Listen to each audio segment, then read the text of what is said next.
Hello students, so in this class we'll talk about the pseudo classes, CSS classes. They are basically predefined CSS classes which perform specific tasks.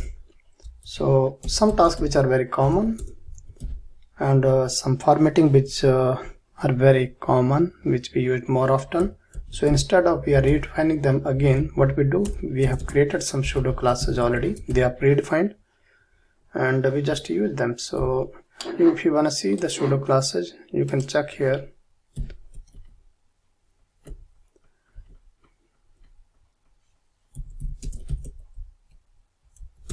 On W3 scroll more on it, click on it, talk about this pseudo classes. So you can have this.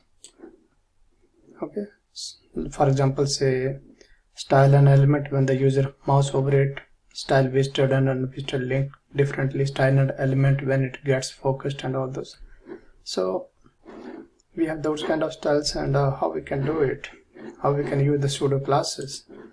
Try to do some example.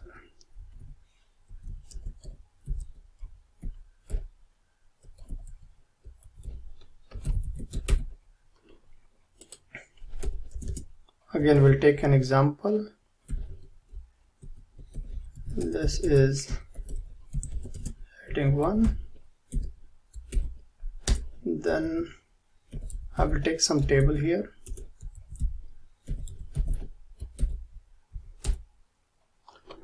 And give it some border as 3 and align to the center. Also align it to the center. Save it.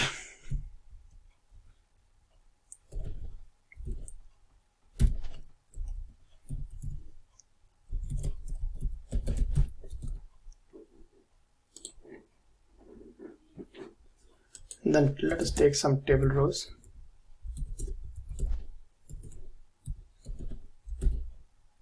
Then we have some table data.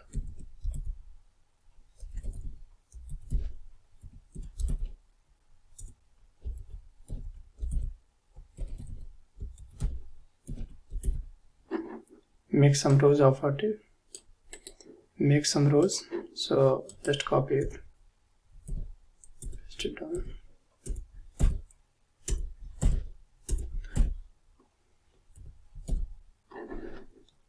And let us see how the output look like so far.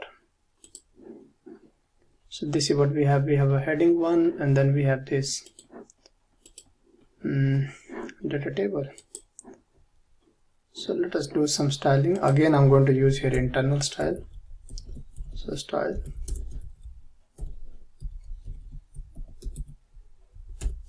We are going to use some styles for pseudo. H1, so I will say hover. That means when you take your control to that element, we'll say that background should turn blue and color should turn white. This is the pseudo class hovering. Okay, so let's see it now. When you hover over it, you know that you have the styles. When you take it out, style is not there. Hover over it, you have the style. Okay, so let us do some style to table. So table, height as 500 pixel, width as say 500 pixel, and text align to the center. And let us see how the table look like. So this is the table that we see right now, and I will do border collapse as collapse. So check this now. So you can see a very plain table now. Now we can also have some style for this table. So we have table rows here, and we'll say first child. First child means the first row. We say text transform as uppercase.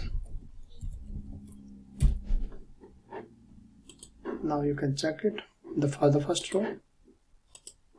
So this data has converted to uppercase. Similarly, we can have another last year, say nth child. Make sure we don't have second or third child option here. It's nth child. So you can give some number here, like say even. That means every even row. So I'm going to have that. I will say background as gray. Save it. So every second row is having that background color as gray. You can change this also. You can write odd, and then you can check the odd location. You can also write maybe 3. That means the third element, and then you can write 2n, which basically means even. That means every second, or you can write say 3n element, every third element. So you can check now. Every third element is having that kind of styles. So these are the pseudo classes that we can use for the table. When we have the multiple children for a particular element, we can use them. And then we can also have some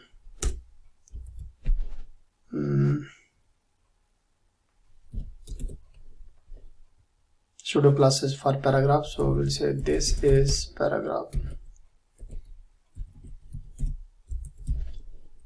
So P, and then you can write here P before,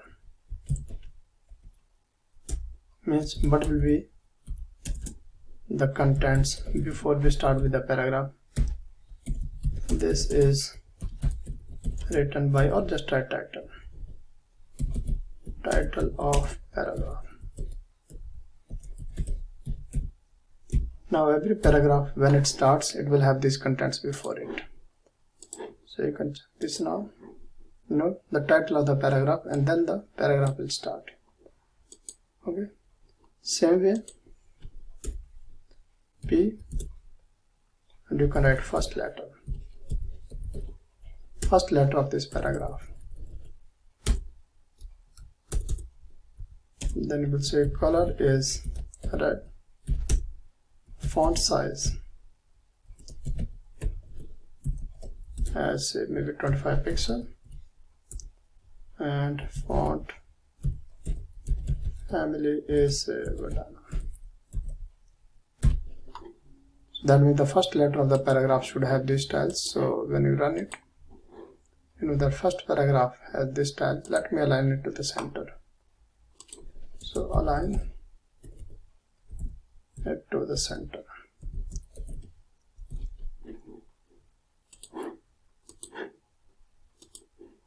Now you can see this element, the first letter.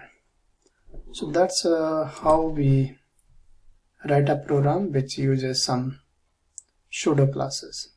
So again, pseudo classes basically they are the predefined elements, CSS element, which you can just use with some element or tags, whatever you want to use. So when I say this element, it could be any either tag or class or ID. Okay, so hopefully again this video will help you to know how we can use pseudo classes, and you can read more about it in W3 Schools. Thank you and have a good time.